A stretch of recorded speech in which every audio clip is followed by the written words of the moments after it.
Hi hello namaste welcome back to Bigg Boss గుసగుసలు. నిన్న అంగరంగ వైభవంగా Bigg Boss Telugu season 8 start అయింది. హీరో నాగార్జున ఎప్పట్లాగే ఫుల్ జోష్తో కొత్త ఎపిసోడ్ని లాంచ్ చేశారు. నివేదా థామస్, హీరో నాని, రానా దగ్గుబాటిలు కొద్దిసేపు బిగ్ బాస్ హౌస్లో మెరిశారు. దర్శకుడు అనిల్ రావిపూడి బిగ్ బాస్ హౌస్లోకి ఎంట్రీ ఇచ్చి కొద్దిసేపు కంటెస్టెంట్ని ఆడుకున్నారు.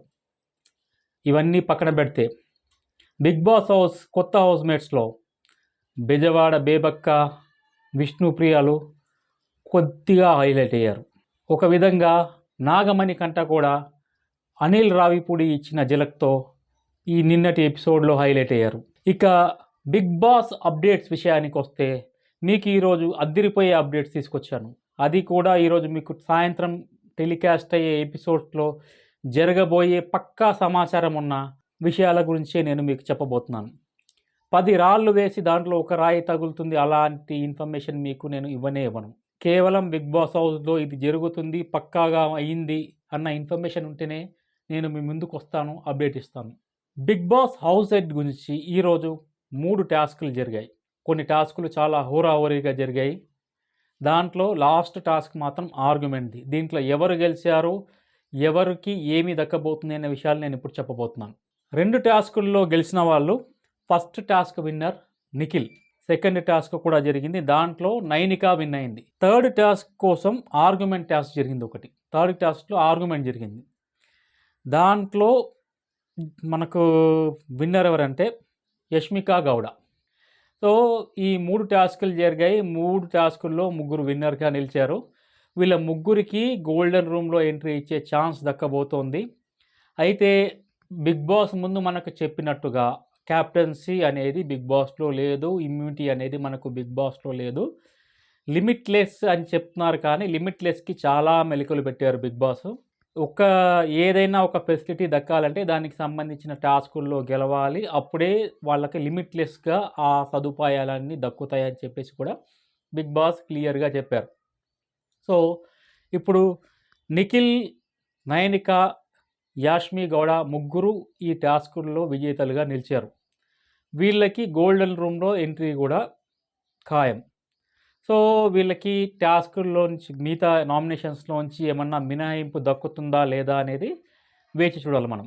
గోల్డెన్ రూమ్లో ఎంట్రీ ఇచ్చిన వాళ్ళకి స్పెషల్ ఫెసిలిటీస్ ఉంటాయి. ఇది కాకుండా మనకు ఇప్పటివరకు ప్రతి సీజన్లో కంటిన్యూస్గా 7 సీజన్స్లలో మనకు నామినేషన్స్ ప్రక్రియ సండే రోజు జరిగి మండే రోజు మనకు టెలికాస్ట్ అవుతుంది. ఇది జనరల్గా జరిగేది. కానీ ఈసారి మండే రోజు నామినేషన్స్ ప్రక్రియ జరగట్లేదు, సండే రోజు నామినేషన్స్ ప్రక్రియ జరగట్లేదు, మండే రోజు అది టెలికాస్ట్ అవ్వట్లేదు. ఇది పక్కా. సో ఇది ప్యాటర్న్ ఏమన్నా మార్చారా, మండే రోజు ఏమన్నా నామినేషన్స్ ప్రక్రియ జరగబోతుందా అనే అప్డేట్ మీకు రేపు నేను ఇస్తాను మీకు. సో నైనిక, నిఖిల్, యాష్మి గౌడ టాస్కుల్లో విజేతలుగా నిలిచారు. వాళ్ళకి గోల్డెన్ రూమ్లో వెళ్ళే అవకాశం దక్కింది. అంతేకాకుండా నాగమణి కంట అందరితో చిన్న చిన్న విషయాల్లో ఆర్గ్యుమెంట్స్ అవి జరుగుతూ ఉంది. అది పెద్ద ఆర్గ్యుమెంట్స్ లెవెల్కి ఇంకా రాలేదు. ఇది ప్రస్తుతం హౌస్లో ఉన్న పరిస్థితి. మొదటి రోజు నుంచే కాస్త రసవత్తరంగా ప్రేక్షకులకి ఎంతో ఇంట్రెస్ట్ వచ్చేలాగా ఈ సీజన్ 8ని బిగ్ బాస్ నిర్వాహకులు తీర్చిదిద్దుతున్నట్టు మనకు తెలిసిపోతుంది. ఇంకో విషయం ఏంటంటే ఈసారి ప్రేక్షకులు కూడా అమాయకులు కాదు.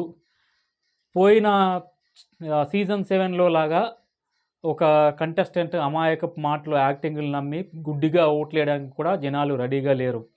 దానికి ఎగ్జాంపులే సీజన్ 7 విన్నర్ పల్లవి ప్రశాంత్. బయటికి వచ్చిన తర్వాత అతని మీద జరుగుతున్న ట్రోలింగ్ చూస్తేనే మీకు తెలిసిపోతుంది. బిగ్ బాస్ 7 విన్నర్గా ప్రశాంత్ని ఎన్నుకొని ఎంత తప్పు చేశామన్నది వాళ్ళకి ఇప్పుడు తెలుస్తున్నట్టు సోషల్ మీడియాలో పోస్టుల మీద పోస్టులు పెడుతున్నారు ఆయనకు ఓటేసిన అభిమానులు. సో ఈసారి మాత్రం ప్రేక్షకులు ఎలాంటి పొరపాటుకి తావివ్వకుండా ఆడినోడికే ఓటేస్తాం. అంతేకాకుండా బిగ్ బాస్ కూడా పాలసీ ప్రేక్షకులను బట్టే మార్చుకున్నాడు. ఎవరైతే ఆడుతాడో వాడే బిగ్ బాస్లో ఉంటాడు. అందుకోసమే క్యాప్టెన్సీని రద్దు చేశాడు, ఇమ్యూనిటీని తీసేశాడు. కాకపోతే టాస్కులు పెట్టి హౌస్ హెడ్గా ఒకరిని నియమిస్తారు. వాళ్ళకి కొన్ని ప్రత్యేక అధికారాలు ఉంటాయి. దాంట్లో ఇమ్యూనిటీ ఉంటుందా లేదా అనేది మనకు రాబోయే రోజుల్లో తెలుస్తుంది. సో ఇలాంటి మంచి మంచి మరిన్ని ఇంట్రెస్టింగ్ అప్డేట్స్ కోసం, పక్కా సమాచారం కోసం చూస్తూనే ఉండండి బిగ్ బాస్ గుసగుసలు. ఎవర్ ఫ్లిక్స్ యూట్యూబ్ ఛానల్ని సబ్స్క్రైబ్ చేసుకోండి. జై హింద్.